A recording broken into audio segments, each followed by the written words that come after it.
বাংলাদেশে হিন্দু যুবকের খুনের প্রতিবাদে বিক্ষোভ দেখানোর সময় যে 19 জনকে গ্রেপ্তার করা হয় তাদের আজকে কোর্টে তোলা হচ্ছে এবং এই সময় আমরা দেখতে পাচ্ছি বিক্ষোভ চলছে, স্লোগানিং চলছে। আলিপুর কোর্ট লকআপের সামনে বিজেপি কর্মী সমর্থকরা তারা কিন্তু বিক্ষোভ দেখাচ্ছেন এবং যে সময় সেই 19 জনকে নিয়ে আসা হয় আমরা দেখতে পাচ্ছি গতকাল বঙ্গীয় হিন্দু জাগরণের বিক্ষোভের সময় কিন্তু রণক্ষেত্র হয়ে উঠেছিল বেগবাগান এলাকা এবং পুলিশের সঙ্গে ধস্তাধস্তি এবং সেই সময় কিন্তু কয়েকজন বিক্ষোভকারীরা আহত হয়েছিল, তাদের উপরে লাঠিচার্জ করা হয়েছিল। সেই ঘটনায় 19 জনকে গ্রেফতার করা হয় এবং আজকে যখন তাদের আলিপুর কোর্টে তোলা হচ্ছে সেই সংগঠনের বিভিন্ন সমর্থকরা তারা কিন্তু বিক্ষোভ দেখাচ্ছেন। মমতা সরকার, তৃণমূল সরকার পশ্চিমবঙ্গে যে জিহাদি রাজ্য আরম্ভ করেছে আমরা তার বিরুদ্ধে আমরা হিন্দুরা আজকে আছে ভেবেছি। আমাদের নিঃশর্ত মুক্তি দিতে হবে। আমাদের 21 জনকে এখনো পর্যন্ত এই কলকাতা পুলিশ নন অ্যাভেলেবল সেকশনে অ্যারেস্ট করে রেখেছে। 18 জন, তার মধ্যে মহিলা আছে, বয়স্ক লোক আছে। কি নির্লজ্জ পুলিশ! 19 জনকে কোর্ট লকআপে তোলা হচ্ছিল। একদিকে যেমন প্রিজন ভ্যানের ভেতর থেকে যাদের গ্রেফতার করা হয়েছে তারা স্লোগান দিচ্ছিলেন এবং বাইরে হিন্দু জাগরণ মঞ্চের যে কর্মী সমর্থকরা তারা কিন্তু বিক্ষোভ দেখাচ্ছিলেন, স্লোগান দিচ্ছিলেন। এই সময় কিন্তু আমরা দেখতে পাচ্ছি ঠিক লকআপের সামনে এখনো কিন্তু বিক্ষোভ চলছে এবং তাদের একটাই দাবি যে নিঃশর্ত তাদের কিন্তু রিলিজ করতে হবে। ক্যামেরায় উজ্জ্বলের সঙ্গে প্রকাশ সেনা, এবিপি আনন্দ, কলকাতা। বাংলাদেশে দীপু দাস খুনের ঘটনায় প্রতিবাদের আঁচে রাজ্যে এবং গতকাল যে বিক্ষোভ দেখানো হয় বঙ্গীয় হিন্দু জাগরণের তরফ থেকে সেই ঘটনায় 19 জনকে গ্রেফতার করা হয় এবং আজকে আদালতে পেশের সময়ও উত্তেজনা তৈরি হয়, স্লোগান দেন ধৃতরা এবং এখনো পর্যন্ত শুনানি শেষ হয়েছে বলে খবর পাওয়া যাচ্ছে। রায়দান আপাতত স্থগিত রেখেছেন বিচারক।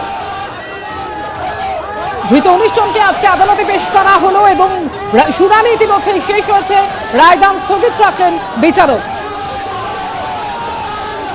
সুকান্ত মুখোপাধ্যায় মুহূর্তে সরাসরি আমাদের সঙ্গে রয়েছেন। সুকান্ত, এখনো পর্যন্ত যা খবর শুনানি ইতিমধ্যেই শেষ হয়েছে এবং রায়দান স্থগিত রেখেছেন বিচারক।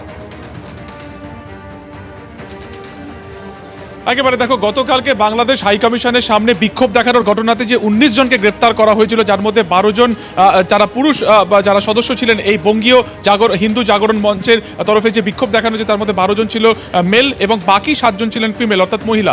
এই 19 জনকে আজকে আলিপুর আদালতে তোলা হয় এবং কিছুক্ষণ আগেই এই যে চিফ জুডিশিয়াল ম্যাজিস্ট্রেটের যে ঘর রয়েছে সেই চিফ জুডিশিয়াল ম্যাজিস্ট্রেটের ঘরে সেখানে কিন্তু শুনানি হয়, যেখানে সরকারি আইনজীবী সৌরিন ঘোষালের তরফে যে যুক্তি দেওয়া হয় যে এই যে 19 জন যাদেরকে গ্রেপ্তার করা হয়েছে তাদেরকে 14 দিনের পুলিশ হেফাজত এবং মহিলা যারা রয়েছেন তাদেরকে 14 দিনের জেল হেফাজতের তিনি কিন্তু ডিমান্ড করেছেন বা তিনি আবেদন করেছেন। এবং মূলত যে যুক্তি যেটা দেওয়া হচ্ছে যে গতকালকে পুলিশ যখন এই জমায়েতকে তারা আটকানোর চেষ্টা করেছিল তারা কিন্তু পুলিশকে একেবারে মারধরের চেষ্টা করে এবং তারপরে ব্যারিকেড টপকে তারা কিন্তু কমিশনের ভেতরে যাওয়ার চেষ্টা করতো।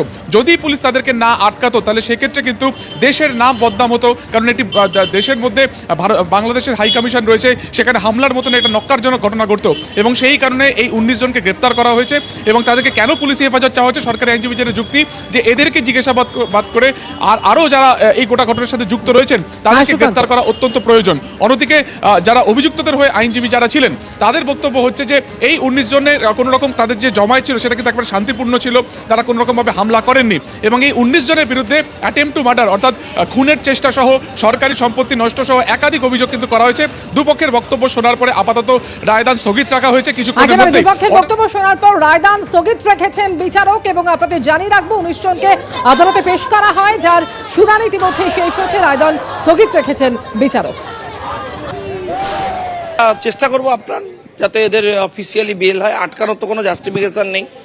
এখন আমি এইটা বুঝতে পারছি না যে সরকারের হঠাৎ করে এত বাংলাদেশের ওই যারা যে সরকার হিন্দুদের হত্যা করছেন তাদের প্রতি এত ভালোবাসা কেন দেখাতে হচ্ছে? কি এমন মামলা যার জন্য তুলে নিয়ে রাতে কাস্টাডিতে রেখে দিচ্ছে হচ্ছে মানে মহিলাদের যাদের বাচ্চারা আছে তাদেরকে? ইনি অন্য কারোর ব্যাপারে দেখাতে পারেন না। যত রাগ এনার হিন্দুদের উপরে, টার্গেট করো সরাসরি হিন্দুদের। সাধুদের কালকে পিটিয়েছে, তারা হসপিটালে ভর্তি, যা করো 5-7 জন এমন কন্ডিশনে আছেন তাদের হসপিটাল ছাড়ছে না। যে এই পরিস্থিতি তো আর 4 মাস পর থাকবেন, আপনি মুখ্যমন্ত্রী থাকবেন না, উত্তর দিতে হবে এসবের।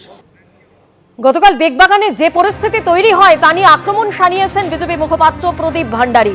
তিনি যে কথা বলেছেন যে ভোট ব্যাংকের জন্য কলকাতায় বিক্ষোভ, চাক্কা জ্যামের অনুমতি দেন মমতা বন্দ্যোপাধ্যায়, অন্যদিকে হিন্দুদের উপর লাঠিচার্জ করা হয়, এটাই সাম্প্রদায়িক মডেল বললেন বিজেপি মুখপাত্র।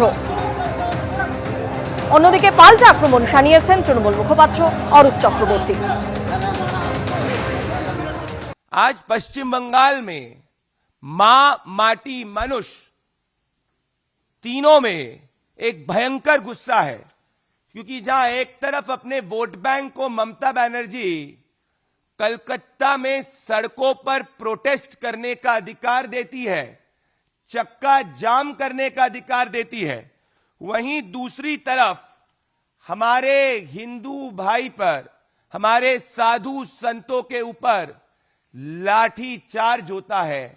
ये विडंबना नहीं, ये सबसे बड़ा कम्युनल मॉडल है जो देश में सिर्फ इकलौते राज्य जहां पे ये प्रैक्टिस हो रहा है उसका नाम है पश्चिम बंगाल, क्योंकि ममता बनर्जी की सरकार, कट्टरपंथियों को उन्होंने अपनी सरकार को आउटसोर्स कर दिया है।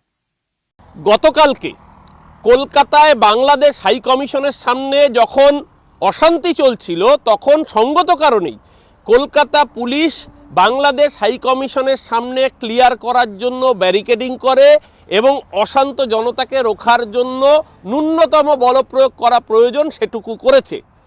তাতে আজকে দেখলাম বিজেপির কেন্দ্রীয় নেতৃত্ব তারা বড় বড় ডায়লগ দিতে শুরু করলেন। তো আপনার দিল্লি পুলিশ কার? অমিত শাহের। দিল্লির সরকার কার? বিজেপি, রেখা গুপ্ত।